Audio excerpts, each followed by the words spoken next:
So Jesus tells this parable right after this that Drew just read earlier about a rich man trying to illustrate to these people, this is what it looks like to have a bad eye when it comes to business, when it comes to having your life. So he says that there's this rich man, he has a large field, he throws his seed on there, and then he receives a ginormous crop. And after the guy looks at all of the crop that he receives and that he declares, this is because of my hard work, he says, I don't have a place to put all of this crop. And he says, well, I'm going to build a giant barn.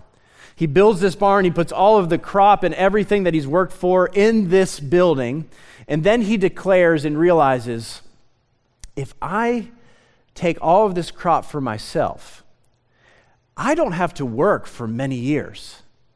I can just eat, I can just drink, I can just be merry, I can party, I can have the good life that I wanted for myself because of this great harvest that was disposed upon me.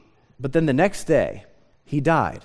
And all the plans that he had, all the plans of eating and drinking and just living his best life that he wanted for himself, he didn't get to do.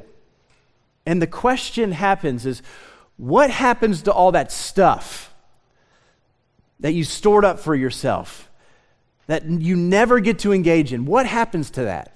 Nothing. All of it spoils.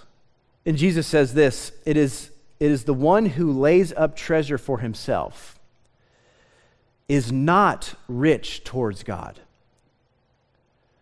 For those who have had minor success in investing or philanthropy work, understand how amazing things could have been if you took the money or took the seed or the crop or whatever it represents, if you took the abundance and then you reinvested it.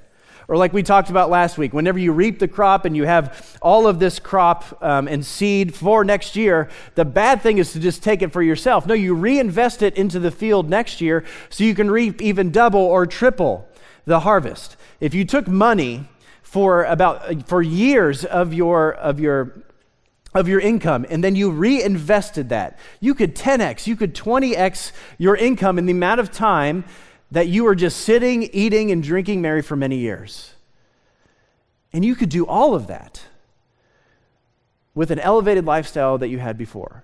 For Jesus, it is better to invest in the kingdom than to store up for yourself.